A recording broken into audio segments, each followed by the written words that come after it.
Bismillahirrahmanirrahim. Louange à Allah, Seigneur des mondes, Créateur de l'univers, et que la prière et le salut soient sur notre noble prophète sallallahu alayhi wa sallam. Chers frères et sœurs, le thème que j'aimerais bien partager avec vous est l'orgueil, al-ghurur. L'orgueil est un vice qui gangrène la vie d'une personne. Le musulman doit prendre connaissance du danger de cette maladie. En effet, le prophète sallallahu alayhi wa sallam a dit: celui qui a le poids d'un grain de moutarde d'orgueil dans son cœur ne rentrera pas au paradis. Rawahu Muslim. Sa signification est être fier de soi, se croire au-dessus des autres, un fléau qui empoisonne la vie des personnes qui t'entourent. C'est de prendre un air hautain, méprisant, fier de sa parole et de son apparence, croyant qu'Allah Azza wa Jalla l'aime, lui pardonne. Et Allah subhanahu wa ta'ala dit au sujet, cet orgueilleux qui dit: et si on me ramène vers mon Seigneur, je trouverai certes meilleur lieu de retour que ce jardin. Cet individu vivra avec la colère d'Allah et sa malédiction jusqu'à sa mort. Et Allah subhanahu wa ta'ala nous avertit contre ce vilain vice dans le Saint-Coran. Ô homme, la promesse d'Allah est vérité. Ne laissez pas la vie présente vous distraire, et que le grand trompeur Satan ne vous induit pas en erreur à propos d'Allah.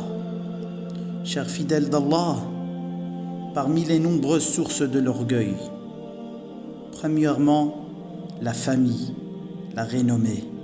Seule la foi et les bonnes œuvres comptent. Deuxièmement, la richesse et la prospérité. Troisièmement, le savoir, l'intelligence et l'art de l'innovation. Quatrièmement, accéder à de hautes fonctions.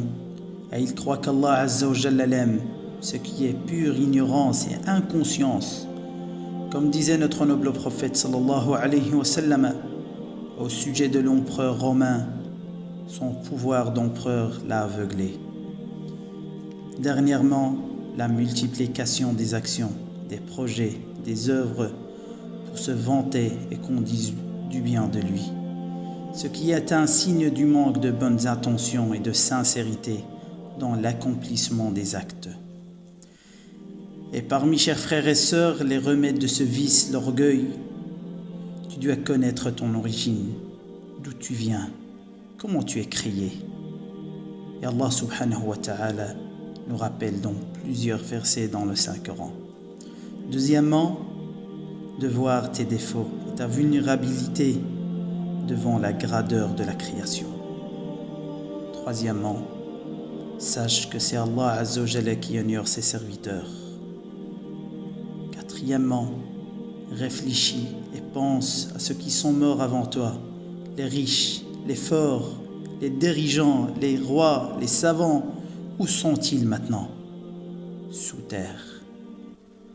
Cinquièmement, regarde-toi comme un gras, vulnérable envers et devant ton Seigneur.